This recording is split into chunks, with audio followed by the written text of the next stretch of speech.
Hello and welcome, G.I. Joe Classified fans. We are taking a look at number 116 in the G.I. Joe Classified series, the long-awaited Quick Kick. Number 116 in the G.I. Joe Classified series, Quick Kick's Korean and Japanese ancestry made growing up in Watts somewhat difficult, but he found his calling with martial arts, and while working as a stuntman in Hollywood, Quick Kick had a chance encounter with the G.I. Joe team.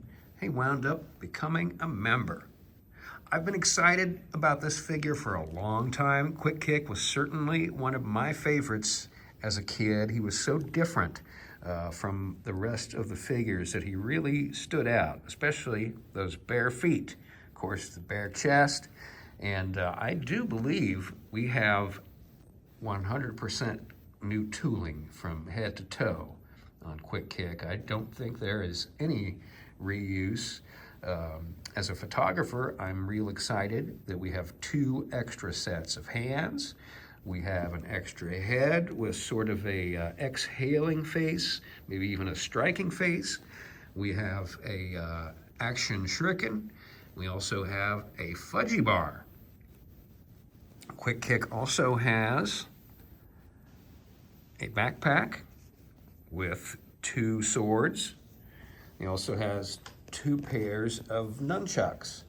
Those nunchucks we have seen before with none other than Nunchuck.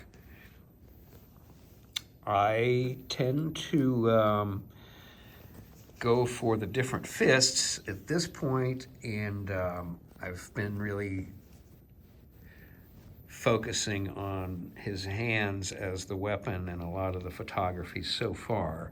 So I haven't had a whole lot of opportunity to use the swords yet.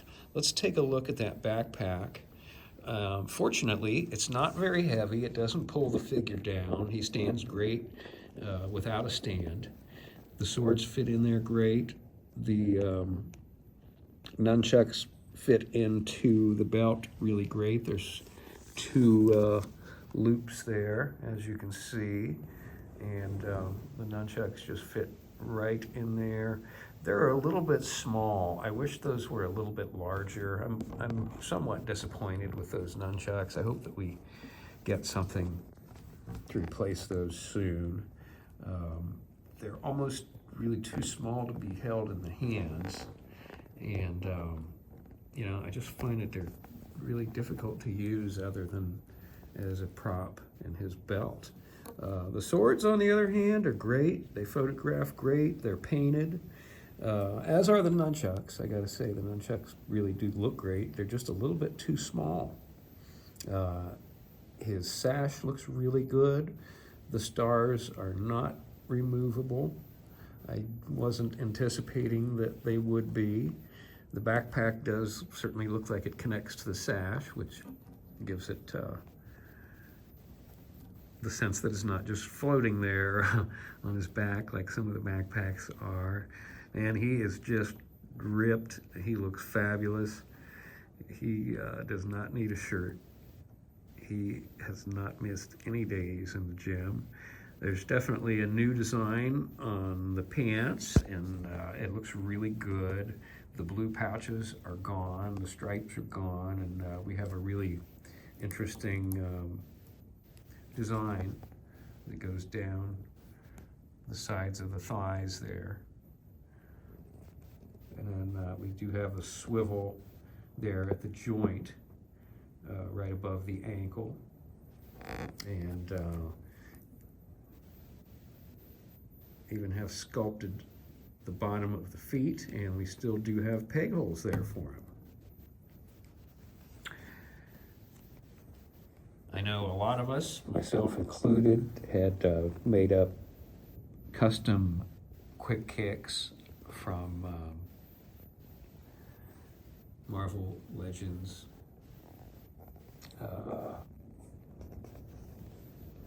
The Marvel Legends figure, and I did several of those. I don't know why I'm having a brain fart on his name right now. Shang-Chi.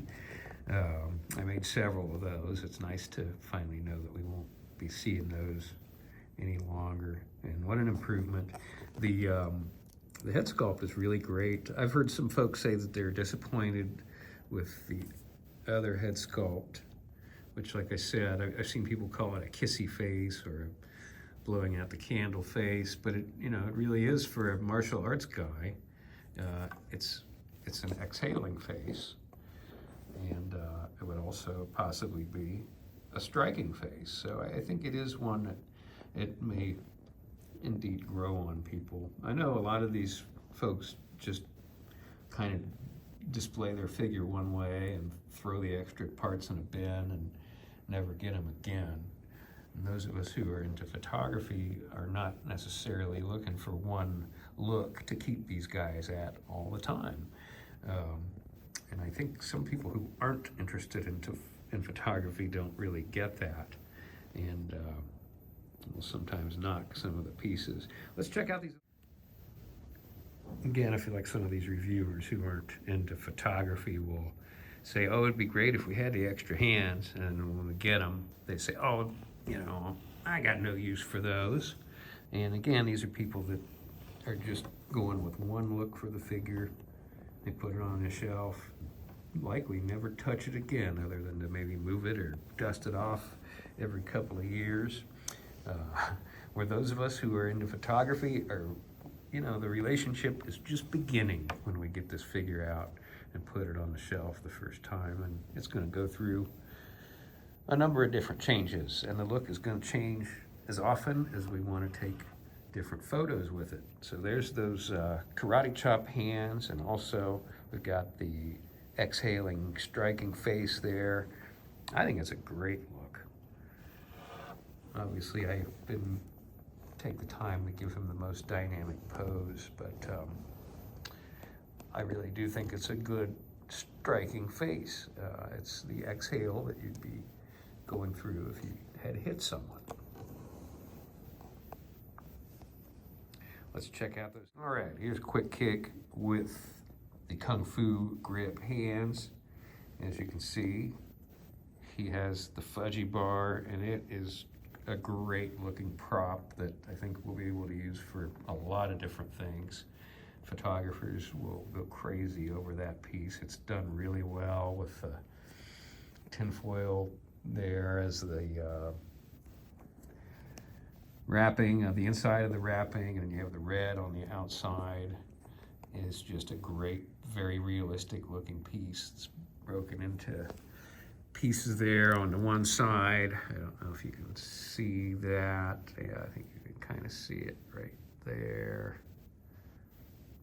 And it is just a great, great prop and a deep cut reference to his beginning in the G.I. Joe team.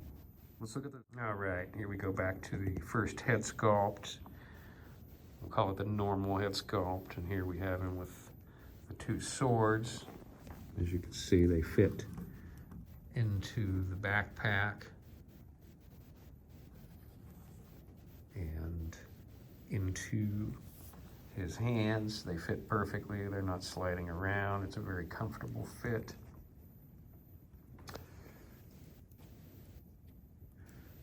The sash tends to bunch up a little bit, not too bad, but you'll want to adjust that. If you are doing photography, you want to pay some special attention and make sure it's hanging correctly. But otherwise, what a great figure. I really don't have any critiques of him. I haven't quite figured out the star yet. I haven't done any photography with it yet, but it's a really nice looking piece, and I'm excited to get a couple shots of it. It definitely gives the look of the star being in motion, and it certainly does fit into his hand.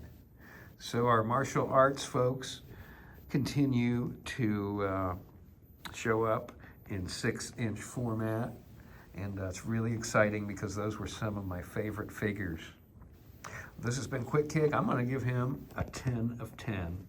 He is really great. I really, again, I have no criticisms of this guy. He's perfect. got trigger fingers, even though he doesn't have any guns. He can certainly hold the guns. Posability is absolutely unhindered by anything. Go out and get you a quick kick right now. This is Carney saying thanks for watching. We'll see you.